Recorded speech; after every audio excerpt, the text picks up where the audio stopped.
From Forex Traders Daily, this is your daily analysis with Ross Mullins, live from Richmond, Virginia. Hello everyone, this is today's video analysis for February 20th, 2015. In a moment, I'm going to be taking a look at the NZDUSD, the New Zealand dollar, versus the US dollar. But first I want to recap a couple of the trade suggestions made in the trade room and in the morning videos over the past few days. First off, here on the pound dollar, GBP USD, several days ago suggesting a buy into the yellow shaded area down into the 53, 50, 45, 35 level, the yellow zone that sits inside the red wedge that you see down here at the bottom of right hand side of the chart. Long term, previous downtrend. Short term, we've been in this rising wedge that we see right here for the pound dollar. Buys into the yellow zone earlier on this week were able to capture 130 pips as it pushed back to the top of the wedge and into the resistance near the blue shaded area. Now we've come right back down and sitting into the support into the yellow zone. Let's zoom it in a little bit here on the daily chart. Very interesting area right here. Look at the support. 1, 2, 3, 4, 5, 6 days since getting above this yellow shaded area over the past 6 days. We've seen several challenges and several tests of this yellow zone. Here we are again today. So it would be my expectation today that as long as we sit within or above, sitting on top of that yellow shaded area, you're looking for buy scenarios for the GBP USD, looking for buys targeting back to the pink shaded area here or all the way back up to the blue shaded area at the top of the rising wedge. All of that changes, and that whole entire outlook would change if it breaks underneath that yellow shaded area and those supports. So that's the main area to focus in on today.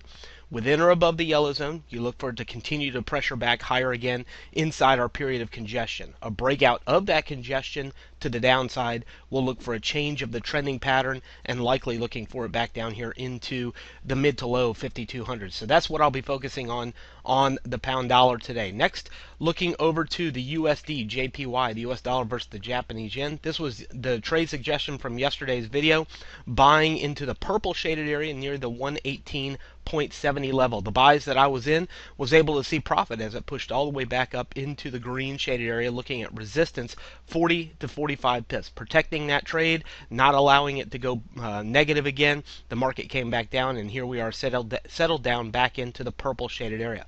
But I'm not ready to give up on this purple shaded area yet. I still think that that's going to be support for the day today.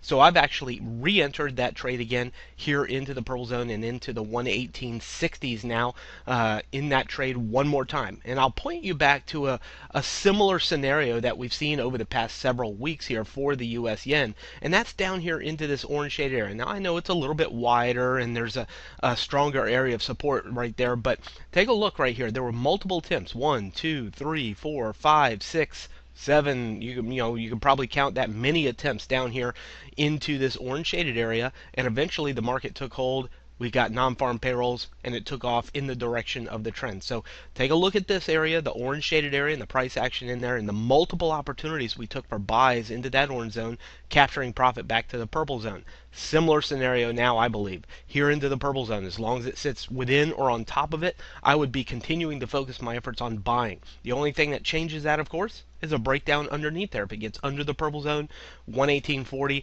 then of course we're looking for it to go back down. So saying within or above the purple zone, focusing my efforts to target the green or maybe even the blue shaded area at the top of the chart. I'd change that entire focus and start to sell it if it breaks underneath the purple shaded area for the US yen over the next several days. Okay, next moving over to the NZDUSD, the New Zealand dollar versus the US dollar. Of course, long term, looking at the longer range, we have been in a downtrend for this currency pair.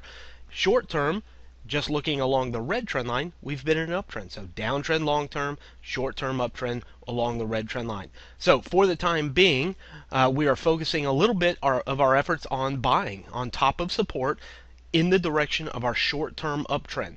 But eventually, I'll still want to look at that long-term downtrend as a possibility, especially the closer it gets to the top of this red box. Now, I've shifted the red box and the blue box around a little bit to show you the support back over here on the left-hand side of the blue box, and now looking at resistance into those same supports around the 76.20 to 76.80 level. That's the blue shaded area, top of the red box.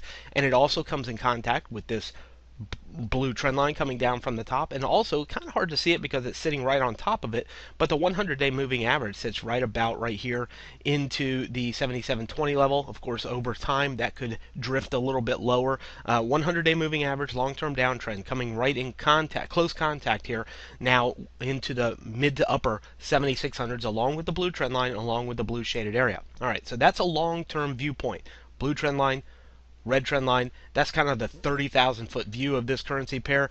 Let's take it on down. Let's zoom it in first off here on the daily chart a couple of times so we can see a little bit more inside this blue circle down here. And by the way, this blue circle on the left is just showing you how the market can go up and then return in the downtrend. So you see the blue circle on the right.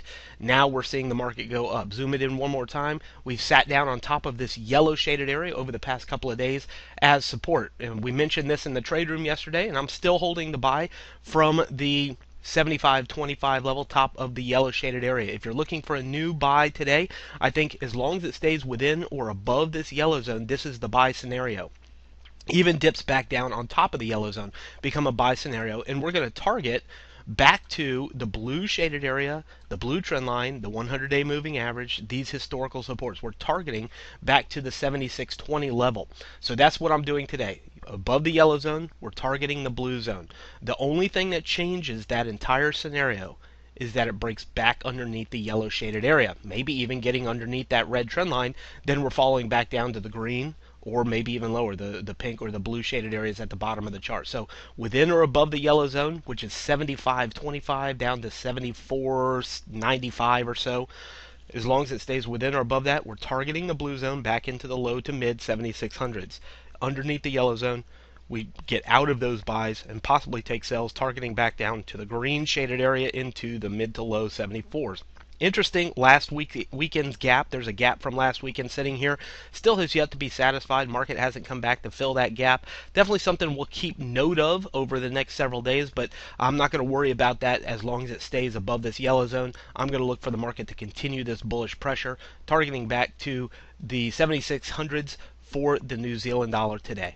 From Forex Traders Daily, this has been your daily analysis with Ross Mullins. If you would like to get Ross's analysis on all the currency pairs he's watching and all the trades he takes today, join him in his live trade room by clicking on the link below. Please leave any comments you have about today's video in the comments section below.